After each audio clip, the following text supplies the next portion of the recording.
नमस्कार, मी मनीषा बोरसे. जनवार्ता बातमीपत्रात आपले स्वागत. पाहूया पुण्यातील विशेष घडामोडी.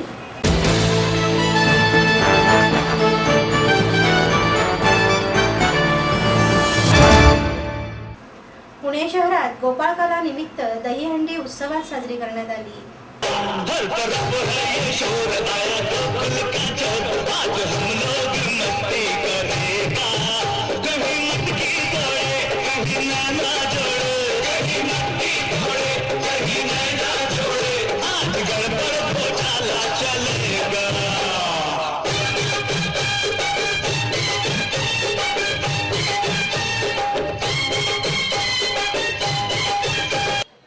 पुणे शहरात गोपाळकाला दिनानिमित्त अनेक ठिकाणी दहीहंडी उत्साहात साजरी करण्यात आली. पाऊस नसल्याने दुष्काळजन्य परिस्थिती झाल्यामुळे यंदा दहीहंडी पाण्याविना साजरी करण्यात आली. मात्र डीजेच्या आवाजाचा अतिरेक सामान्य नागरिकांना सहन होणारा नव्हता. परंतु अनेक वर्षापासून दहीहंडीचा उत्सव, यातून उत्सवांची परंपरा जपली गेली आहे. यावेळी पुणेकरांना वेगवेगळ्या पद्धतीचे दहीहंडी पाहायला मिळाली. यामध्ये बालगोपाळांनी साजरी केली दहीहंडी ही आकर्षण होती. तसेच भाजपचे प्रदेशाध्यक्ष रावसाहेब दानवे कोरेगाव परिसरात अंधशाळेतील मुलांसोबत दहीहंडी साजरी केली. यावेळी राज्यमंत्री दिलीप कांबळे, खासदार अमर साबळे, सचिन आरडे उपस्थित होते. शिवाय ओम चॅरिटेबल ट्रस्टच्या वतीने महिला दहीहंडी कार्यक्रमाचे आयोजन करण्यात आले होते.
की यावर्षी आम्ही दहीहंडीचा जो उत्सव आहे त्याचं प्रमाण जे आहे त्याचं 50% म्हणजे अर्ध्याने कमी केलेलं आहे आणि त्यातनं जी बचत झालेली आहे पैशाची आणि जाणून बुजून कार्यकर्त्यांनी त्या ठिकाणी बचत करून 1 लाख रुपये दुष्काळग्रस्तांसाठी जी अतिशय भयान परिस्थिती आहे, पाऊस पडत नाही आहे आणि पाण्याचा थेंब हा ग्रामीण भागात प्यायलासुद्धा मिळत नाही, अशा ठिकाणी पाण्याचे टँकर पुरवण्याचं काम हुतात्मा बाबूगुण मंडळ करणार आहे आणि त्याच्यासाठी दहीहंडीच्या उत्सवातनं आम्ही 1 लाख रुपये आपण या ठिकाणी बचत करून त्यासाठी ठेवलेले आहेत. पुढं गणेश उत्सव आहे, गणेश उत्सवातले सुद्धा काही पैसे आम्ही त्या ठिकाणी हे दोन्ही मिळून आम्ही त्या ठिकाणी ग्रामीण भागामध्ये त्या ठिकाणचं करणार आहोत. हुतात्मा बाबूगुण मंडळ ट्रस्ट अनेक सामाजिक उपक्रम करतं, रक्तदान असेल, पुरस्कार असेल, पण आत्ताची जी परिस्थिती आहे दुष्काळाची ती माझ्या जन्म झाल्यापासून पहिल्यांदाच एवढी भयान परिस्थिती आहे. त्यामुळे याची सर्वांची जाणीव घेऊन आम्ही हा उत्सवसुद्धा या ठिकाणी चांगल्या प्रमाणात साजरा करतोय, परंतु त्यातनं बचत करून हे आम्ही या मंडळाने सामाजिकची जाणीव ठेवून या ठिकाणी आम्ही हा निर्णय घेतलेला आहे. दहीहंडी फोडण्याचा कार्यक्रम रात्री 9:15 होईल. पोलिसांनी जे नियम घालून दिलेले आहे, सुप्रीम कोर्टाचा जो निर्णय आहे त्या आदेशाचं पालन या ठिकाणी तंतोतंत आम्ही करणार आहोत. 20 फुटावरती दहीहंडी आहे, 20 फुटावरती आम्ही त्या ठिकाणी 5व्या दराला ही दहीहंडी आम्ही त्या ठिकाणी फोडण्याचा कार्यक्रम रात्री 9 वाजता करणार आहे. सर्व गोपाळ भक्तांचं या ठिकाणी मी सहर्ष स्वागत करतो आणि आभार मानतो. जय हिंद, जय महाराष्ट्र.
थोडंसं मागे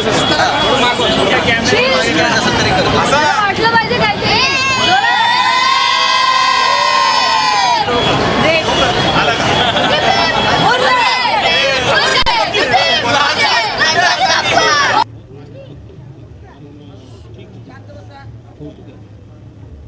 मी आता शेवाळे साहेबांना विनंती करतो की ते सर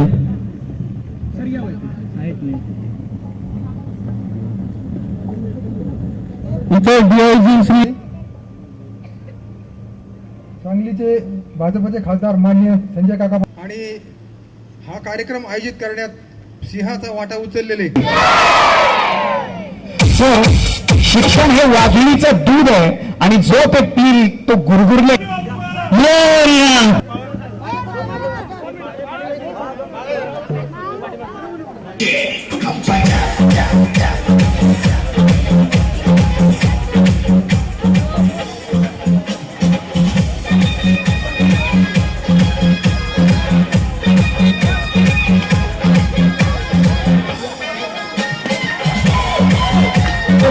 फोडण्यात आलेली आहे. दादांच्या उपस्थितीमध्ये अशी दयांची फोडण्यात आलेली आहे.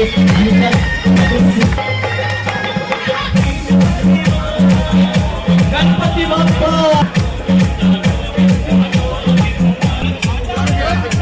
मला असं वाटतं की दहीहंडीचा कार्यक्रम हा महाराष्ट्रभर दरवर्षीच होत असतो, परंतु दुष्काळाचं सावट यावर्षी या दहीहंडीच्या कार्यक्रमावर आहे. कोर्टाचे अनेक निर्बंध आहे, परंतु मी या शहरामध्ये आज दहीहंडीच्या कार्यक्रमावर आलो ते केवळ आमचे कार्यकर्ते बालवणकर आणि चव्हाण यांनी आग्रह केला की अंध मुलांची दहीहंडी या ठिकाणी फोडल्या जाणार आहे आणि त्यामुळं मी या ठिकाणी आलो. अत्यंत आनंद वाटला की सर्व 300 विद्यार्थी अंध विद्यार्थी एकत्र आले आणि त्यांनी या ठिकाणी दहीहंडीचा कार्यक्रम केला. मी साबळे साहेब आणि आमचे खासदार सांगलीचे पाटील साहेब या सगळ्यांनी मिळून या ठिकाणी मुद्दाम आणि अशा प्रकारचे उत्सव दरवर्षी साजरे होतात, परंतु त्या उत्सवावर दुष्काळाचं सावट ही गोष्ट नक्की.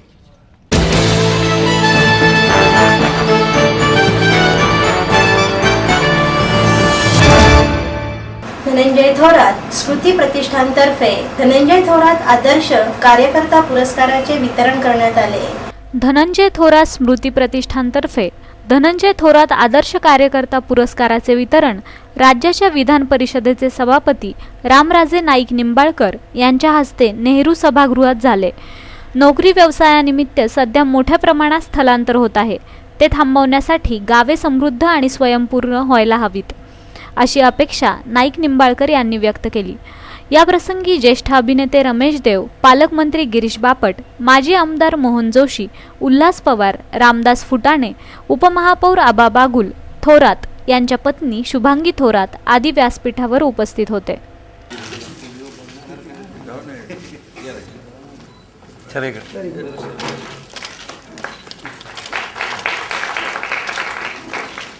विधवा पत्नी यांच्यासाठी तो काम करत असतो. मी राजा दांडेकर, प्रमोद कांबळे, आनंद सराफ या ठिकाणी व्यासपीठाच्या पुढच्या बाजूला येण्याची विनंती करतो आणि सन्माननीय पाहुण्यांनी पण पुढे येऊन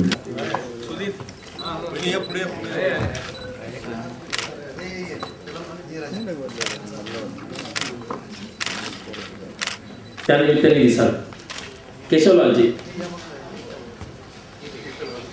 ह्या कलाकाराची ओळख झाल्यानंतर त्यांना गव्हर्नमेंटच्या कोट्यातलं घर मिळवून देण्यासाठी जवळजवळ 1.25 लाख रुपये गणपती मंडळांनी गोळा केले त्यांचे कार्यक्रम करून.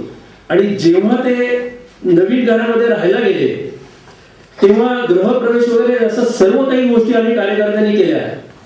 पण ते त्यानंतर आम्हाला म्हणाले की आप जैसा हम बात नहीं कर सकते, सिर्फ खुशी के गीत बजा सकता हूं. आणि त्यांनी जे गाणं वाजवलं ते ती सगळ्यात मोठा आमच्या आयुष्यातला पुरस्कार आहे. त्यांनी गाणं हार्मोनियमवर वाजवलं. कारण वाजाचा तो अधिकार असतो.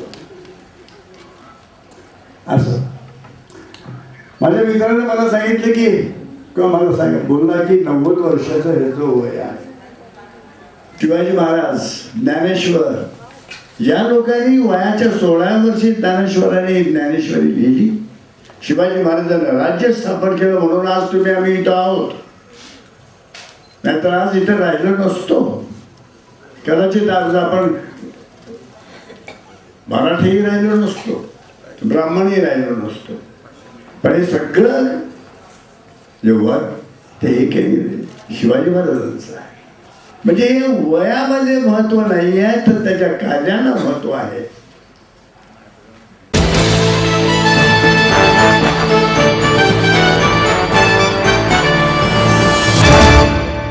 आपलं स्वप्न, आपलं मन, आपलं स्वतःचं घर हेच खरं धन. समृद्ध जीवन पार्क सादर करत आहे 140 फ्लॅट्सची एक प्रशस्त गृह योजना. कात्रज कोंढवा रोडवर बिबवेवाडीपासून फक्त 2 किलोमीटर अंतरावर आपल्या आर्थिक गणितात बसणारे 1 व 2 BHK फ्लॅट्स. तब्बल 3 मजली पार्किंग सह ऐस पैस गार्डन, क्लब हाऊस आणि इतर सुविधांनी सुसज्ज. बुकिंग साठी संपर्क 9850937373 9850947373. समृद्ध जीवन, नांदी सौभाग्याची, सुरुवात प्रगतीची.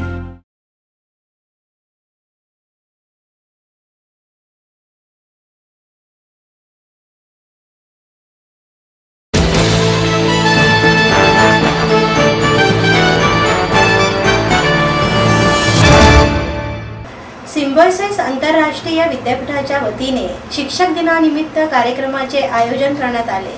सिम्बायोसिस आंतरराष्ट्रीय विद्यापीठाच्या वतीने शिक्षक दिनानिमित्त कार्यक्रमाचे आयोजन करण्यात आले होते. या प्रसंगी केंद्रीय गृहमंत्री राजनाथ सिंग यांनी युवकांशी संवाद साधला. विद्यार्थ्यांनी केवळ स्वतःचा विचार न करता सामाजिक जबाबदारीच्या भूमिकेतून काम करायला हवे. भारतीय संस्कृतीचे आणि मूल्य व्यवस्थेचे जगाला आकर्षण आहे. भारतामध्ये जगाचे नेतृत्व करण्याची क्षमता असून युवकांनी देशाला जगद्गुरू करण्यासाठी पुढे यावे असे आवाहन राजनाथ सिंग यांनी केले. खासदार अनिल शिरोळे, अमर साबळे, सिम्बायोसिसचे संस्थापक अध्यक्ष शाहब मुजुमदार, वरिष्ठ व्यवस्थापकीय संचालक डॉक्टर विद्या येरवडेकर, सिम्बायोसिसच्या कुलगुरू डॉक्टर रजनी गुप्ते उपस्थित होत्या. पढ़ने की मैं कोशिश मैंने की है और कर रहा हूं, और आप सारे नौजवानों का फेशियल एक्सप्रेशन देखने के बाद और इस सिम्बायोसिस यूनिवर्सिटी में मैं कह सकता हूं कि आप सबके अंदर कुछ करने की तमन्ना है, करने की तड़पन है, और आप कुछ कर गुजरना है.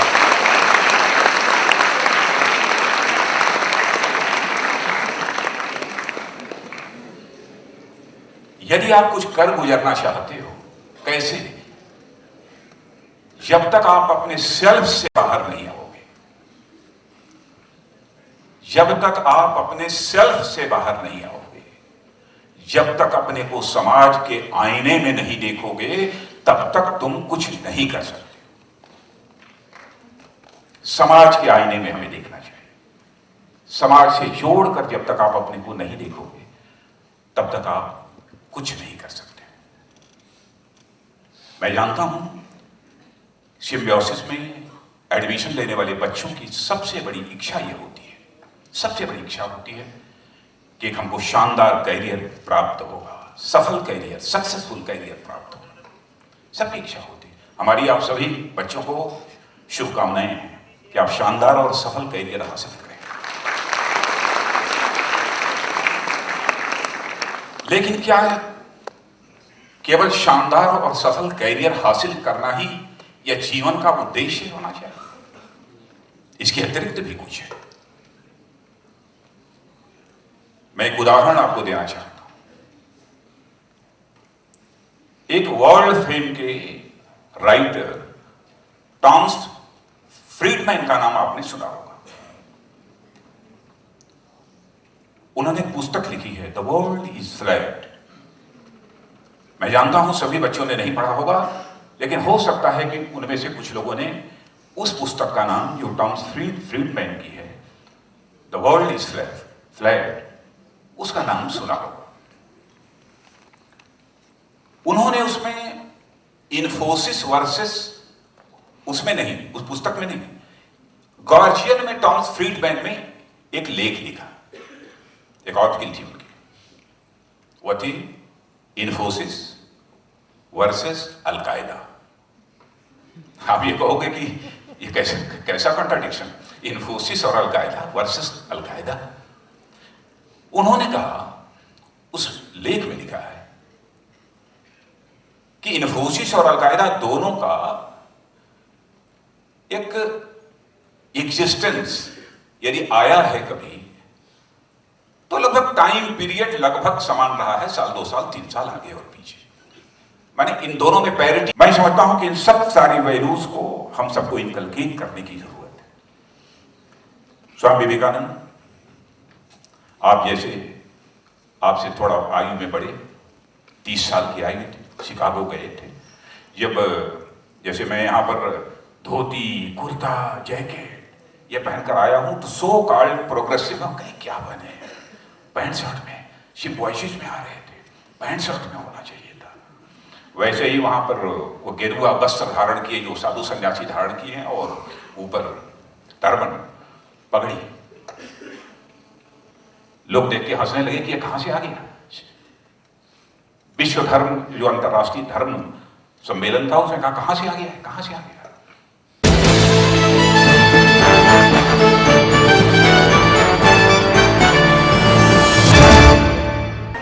मुकाई चौकात सुसज्ज बस टर्मिनलचे उद्घाटन अजित पवार यांच्या हस्ते करण्यात आले. BRTच्या सेवेची अधिकाधिक मार्गावर व्याप्ती वाढवली पाहिजे. आधुनिक आणि सुरक्षित बस प्रवास कसा असतो याची अनुभूती या BRTद्वारे नागरिकांना घेता येईल, असा विश्वास अजित पवार यांनी BRTSच्या औंध रावेत मार्गावरील किवळे येथील बस टर्मिनल उद्घाटन प्रसंगी व्यक्त केला. या प्रसंगी मुकाई चौकात सुसज्ज बस टर्मिनलचे उद्घाटन अजित पवार यांच्या हस्ते झाले. यावेळी महापौर शकुंतला धराडे, उपमहापौर प्रभाकर वाघेरे, स्थायी समितीचे अध्यक्ष अतुल शितोळे, पक्षनेत्या मंगला कदम, शहराध्यक्ष संजोग वाघेरे, महापालिकेचे आयुक्त राजीव जाधव आदी उपस्थित होते. त्याच्यामध्ये शिवाजीरावला पण माग आपलं सरकार असताना ज्या ज्या योजना आल्या त्या योजनेचा फायदा ह्या शहराला देण्याच्या करता आपण सगळेजण यशस्वी झालो. त्याच्यामध्ये आपण खूप मोठ्या प्रमाणावर निधी देखील आणला. या सार्वजनिक कामामध्ये आपण नेलं तर मला कुठली अडचण येईल असं वाटत नाही. आणि मी काल मुख्यमंत्र्यांना पण सांगितलं, खरं तर उशिरा वेळ दिली नाही तर माझं ठरलेलं होतं की त्यांनी लवकर वेळ दिली असते तर मी पदाधिकाऱ्यांना पण घेऊन भेटणार होतो. वास्तविक मंगलाताई, तुम्हाला आठवत असेल, तुम्ही अतुल तशाच पद्धतीनं नेमकं झालंय. ते काल मला म्हणाले, मी त्यांना सांगितलं की आम्ही पहिल्यांदा पवार साहेबांच्या बरोबर जाऊन व्यंकय्या नायडूंशी भेटणार आहे आणि त्याच्यानंतर आपण पंतप्रधानांना पण भेटणार आहे, कारण त्यांच्या पण ही गोष्ट लक्षात आणून द्यायची. पण तर संजोग वागिरे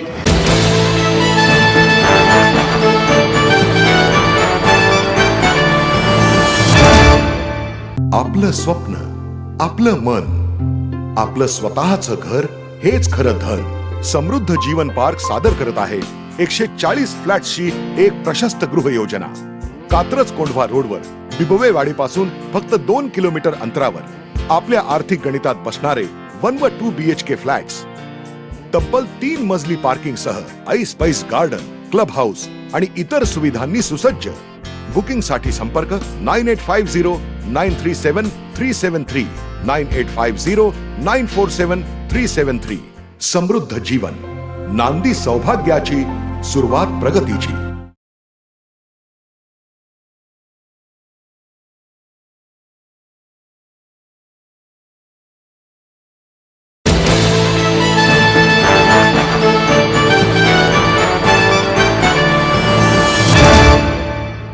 लोकस्वातंत्र्य संघटनेच्या वतीने डॉक्टर कलबुर्गी यांच्या हत्येच्या निषेध सभेचे आयोजन करण्यात आले होते. लोकस्वतंत्रता संघटनेच्या वतीने निषेध सभेचे आयोजन करण्यात आले होते. पुरोगामी संघटना विखुरलेल्या असून त्या स्वतंत्रपणे कामे करीत आहेत. या संघटनांचे कामांपासून लक्ष विचलित करण्यासाठी कार्यकर्त्यांवर हल्ले केले जात आहेत. त्यामुळे समविचारी संघटनांनी समान धागा शोधून एकत्र काम केले पाहिजे, असे मत विचारवंतांनी डॉक्टर MM कलबुर्गी यांच्या हत्येच्या निषेधार्थ व्यक्त केले. समाजशास्त्राच्या अभ्यासक श्रुती तांबे, महिला जनवादी सभेच्या प्रमुख किरण मोघे, जन आंदोलनाच्या राष्ट्रीय समन्वयक संघटनेच्या कार्यकर्त्या सुनीती सूर, महाराष्ट्र अंधश्रद्धा निर्मूलन समितीच्या जिल्हा उपाध्यक्षा मनीषा महाजन, कबीर कला, सतीश देशपांडे आदी उपस्थित होते. एवढ्यामधून फार क्वचितच झाली किंवा लोकमान्य टिळकांनी त्या काळी जे लिहिलं होतं आणि त्यांना 6 वर्षाची शिक्षा झाली की सरकारचं डोकं ठिकाणावर आहे का. तर या प्रकारच्या वैचारिक स्वातंत्र्यावरती घाला घालणं याचा अर्थ आपण जे भारताचं संविधान जे आपण मानतो की याच्या आधाराने आम्हाला देश चालवायचा, या संविधानामध्ये जे मूलभूत अधिकार दिलेले आहेत नागरिकांना, त्यांच्यावरती आक्रमण करण्याचा जो प्रयत्न 75, 76, 77 साली आणीबाणीच्या रूपाने झाला आणि त्याला आपण हाणून पण म्हणजे एका अर्थाने ते देशामध्ये जो पूर्ण उठाव झाला, त्यानंतर या प्रकारचं धैर्य कोणी करणार नाही अशी त्यावेळी आपल्याला एक खात्री वाटत होती.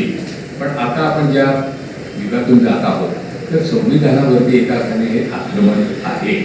तर कलबुर्गीची हत्या आणि त्याच काळामध्ये या सगळ्या गोष्टी घडणं, बाकी तर हे जे मोदीचे सहकारी जे काही बरडतात ती खूप यांना पाकिस्तानमध्ये ज्या त्यांना पाकिस्तानमध्ये पाठव, एका अर्थाने जे वेगळ्या पद्धतीने काही विचार धारण करतात, वेगळी भाषा बोलतात, सरकारला विरोध करतात, त्या सगळ्या लोकांच्यासाठी एका अर्थाने एक सूचक घंटा आहे. आणि याच्या ही जी आहे घंटा ही फक्त आपल्यासारखे सरकारचे विरोधक म्हणून नाही, तर एका देशाचे जे सर्व नागरिक आहेत त्या सगळ्या नागरिकांचे जे अधिकार आहेत पाहिजे. त्याचबरोबर मला असं वाटतं की FTII मध्ये आज जे आंदोलन चालू आहे त्याला आज 80 दिवस पूर्ण झालेले आहेत. त्यामुळे त्यांच्याकडे पण आज एक मोठा कार्यक्रम होता. त्यांच्याप्रती आपण सगळ्यांनी एकजुटता, सॉलिडॅरिटी ही व्यक्त करावी या निमित्ताने. कारण मला असं वाटतं की आज जे सगळे मुद्दे आपण बोलणार आहोत एका अर्थाने FTIIचं आंदोलन त्याचं एक खूप मोठं प्रतीक आहे. आणि चौथं की प्रसिद्ध लेखक उदय प्रकाश यांनी जे साहित्य अकादमी पुरस्कार परत करण्याचा निर्णय घेतलेला आहे डॉक्टर कलबुर्गींच्या हत्येचा निषेध करणारा, तर मला असं वाटतं की त्याचं खूप खूप आपण एका अर्थाने स्वागत केलं पाहिजे आणि त्याची नोंद आजच्या या परिस्थितीमध्ये घेतली पाहिजे. मला वाटतं ते RSS BJPचं चिंतन शिबिर, हे चिंतन शिबिर का काय जे असेल हे नुकतंच संपलेलं आहे. आणि त्याच्यामुळे 10 वर्ष UPA सरकार असताना कायम रिमोट कंट्रोलची भाषा भारतीय जनता पक्ष करत होता. ते अत्यंत उघडपणे त्यांचा रिमोट कंट्रोल कोण आहे म्हणजे आपल्याला माहितीच होतं, पण मला असं वाटतं की देशाच्या समोर त्यांनी स्पष्टपणे मांडलेलं आहे. अर्थात मला समजलं नाही त्यांच्या सगळ्या वृत्तपत्रांच्या सगळ्या अहवालांवरून की नेमका RSS त्यांच्याबद्दल खुश आहे का नाखुश आहे. म्हणजे खुश असेल तरी वाईट गोष्ट आहे, कारण त्याचा अर्थ त्यांचा अजेंडा जे आहे तो पुढे जातो, आणि नाखुश असेल तर तेही वाईट आहे आपल्यासाठी, कारण तो अजेंडा अधिक तीव्रपणे मग ते राबवतील. त्यामुळे जे काय त्याचं असेल ते, पण मला असं वाटतं की हे स्पष्ट आहे. आणि आपण जी वारंवार जी चिंता व्यक्त करत होतो की मे मध्ये जेव्हा गेल्या भारतीय जनता पक्ष एवढ्या मोठ्या बहुमत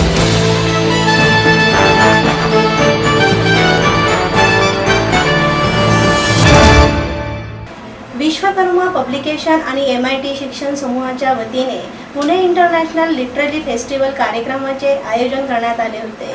विश्वकर्मा पब्लिकेशन आणि MIT शिक्षण समूहाच्या वतीने पुणे इंटरनॅशनल लिटररी फेस्टिवल कार्यक्रमाचे आयोजन करण्यात आले होते.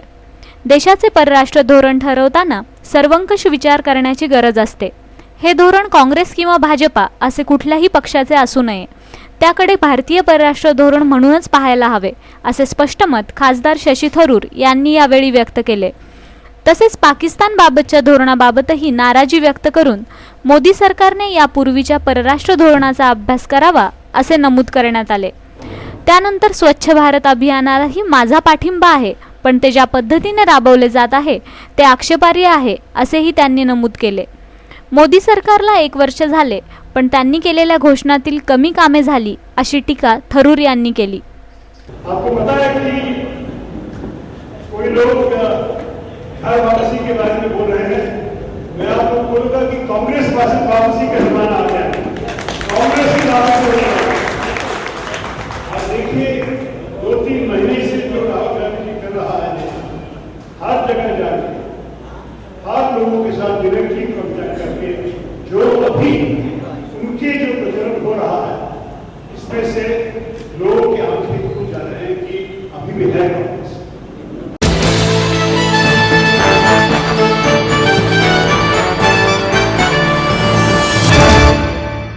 आपलं स्वप्न, आपलं मन, आपलं स्वतःचं घर हेच खरं धन. समृद्ध जीवन पार्क सादर करत आहे 140 फ्लॅट्सची एक प्रशस्त गृह योजना. कात्रज कोंढवा रोडवर बिबवेवाडीपासून फक्त 2 किलोमीटर अंतरावर आपल्या आर्थिक गणितात बसणारे 1 व 2 BHK फ्लॅट्स. तब्बल 3 मजली पार्किंग सह ऐस पैस गार्डन, क्लब हाऊस आणि इतर सुविधांनी सुसज्ज. बुकिंग साठी संपर्क 9850937373 9850947373. समृद्ध जीवन, नांदी सौभाग्याची, सुरुवात प्रगतीची.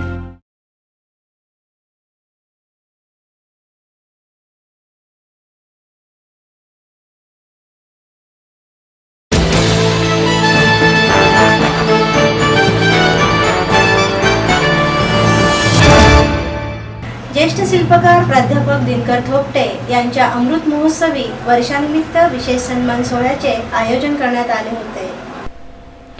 संगीत आणि शिल्पकलेचे अतूट नाते असते. संगीताप्रमाणेच शिल्पकलेतही ताल आणि सूर आहेत.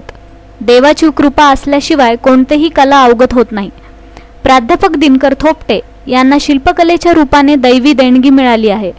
कला ही परमेश्वराची साधना आहे आणि ती थोपटे यांनी आयुष्यभर केली, असे मत ज्येष्ठ पखवाज वादक पंडित भवानी शंकर यांनी व्यक्त केले. ज्येष्ठ शिल्पकार प्राध्यापक दिनकर थोपटे यांच्या अमृत महोत्सवी वर्षानिमित्त विशेष सन्मान सोहळ्याचे आयोजन करण्यात आले होते. या प्रसंगी प्राध्यापक थोपटे यांची रंगतुला करण्यात आली.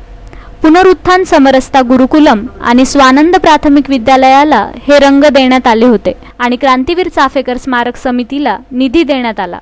यावेळी ज्येष्ठ सामाजिक कार्यकर्ते गिरीश प्रभुणे, ज्येष्ठ इतिहास अभ्यासक पांडुरंग बलकवडे, आमदार भीमराव तपकीर, युगंधरा चाकणकर आदी उपस्थित होते. शेवटी कॉर्पोरेशनच्या अधिकाऱ्यांना म्हटलं की काही बरोबर झालेलं नाही. क्रांतीवीर ते 3 बंधू आणि एक त्यांचा सहकारी असे 4 जण फासावर गेलेत. उत्तम शिल्पकाराकडनं झालं पाहिजे आणि माझ्या तोंडातनं बोलून थोपटेंसारखे शिल्पकार पुण्यामध्ये आहेत, पण हे काही त्याच्यात टेंडर भरणार नाहीत. पण त्या योगायोगाने ते सगळा योग जुळून आला आणि पहिलं काम रद्द होऊन थोपटे कुटुंबियांकडे ते काम आलं आणि एक भव्य म्हणजे आता रंगमंदिराच्या बाहेर 3 पुतळे आहेत, आणखी एक 4था पुतळा आहे, तो तर आणखी असा आवेशात आहे. तर प्रवेश करताना मला असं खरंच वाटतं की मी दिनकरराव थोपटे यांच्या घरात मी प्रवेश करतो. साक्षात सुंदर दर्जाचं शिल्प, तो दरवाजा, त्याची जी भव्य कमान, अत्यंत प्रमाण.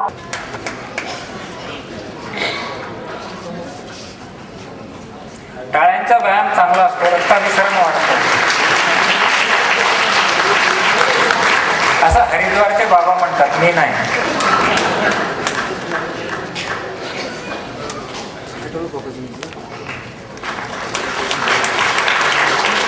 पुरस्कारामध्ये सरांनी स्वतःच्या हस्ताकार रूप देणे अधिक संयुक्तिक म्हणून आपण या अवघ्या चित्रकाराची रंगतुला करण्याची योजले आहे. अरे बापरे, आता सगळे येणार मध्ये नाना बसलेले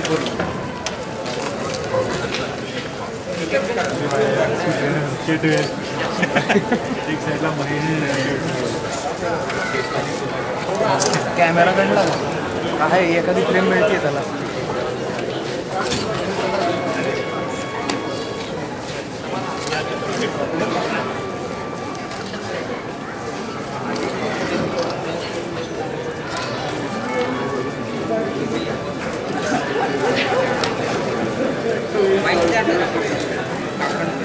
अरे नका नका असं, अरे बापरे नका दे, नका रे, गणेश लक्ष दे समोर.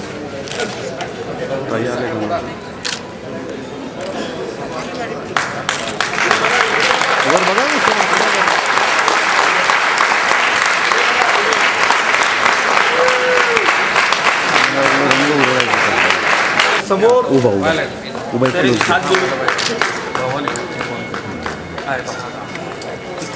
असं नाही, असं नसतं, असं नसतं मध्ये मध्ये. तू ऍडजस्ट करत होता म्हणून मध्ये मध्ये. प्रजा मेधाः सुखदा पश्चाद्देवस्य सवितुरा दीपत्य ओजो मेधा कपीन्द्र सचोत्तम रामप्रियं हनुमां रक्षमां सदा कपीन्द्र भर्तर्मां सदा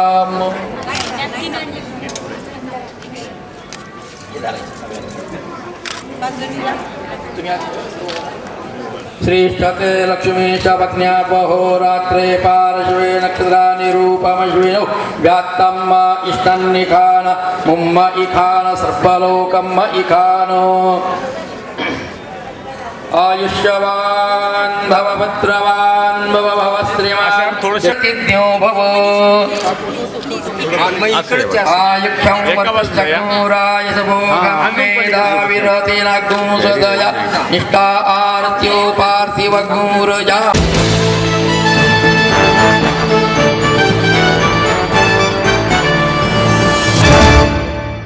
बालगंधर्व कलादालनात पर्यावरणपूरक बाप्पाची विविध रूपे गणेश मूर्ती प्रदर्शन भरवण्यात आले होते. पद्मासनातील गणेश, पेशवे बैठकीतील मंगलमूर्ती, शिवरूपातील गणपती, बाल गणेश आणि कृष्णरूपी गणरायाची विविध रूपे रसिकांना पर्यावरणपूरक बाप्पा प्रदर्शनात पाहायला मिळाली. हे प्रदर्शन बालगंधर्व कलादालनात विद्या आर्ट्सच्या वतीने भरवण्यात आले होते. शिल्पकार विनोद येलारपूरकर यांनी कागदाचा लगदा आणि शाडूच्या मातीपासून तयार केलेल्या गणरायांच्या मनोहरी रूपातील मूर्ती बनवल्या होत्या. बाप्पाची वैविध्यपूर्ण रूपं प्रात्यक्षिकांमधूनही उलगडली. हे पर्यावरणपूरक गणेश मूर्तींचे प्रात्यक्षिक अवघ्या काही मिनिटातच येलारपूरकर यांनी शाडूची माती व कागदाच्या लगद्यापासून बनवले.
ही जी शाडू मातीची मूर्ती आहे ही 15 मिनिटात पाण्यात विरघळते आणि या शाडू मातीचा परत वापर होऊ शकतो. म्हणजे ही समजा आपण विसर्जन केली की ही माती कधीही खराब होत नाही. तारखेपर्यंत 5 तारीख ते 7 तारीख आता काही शिल्लक नाही आहे.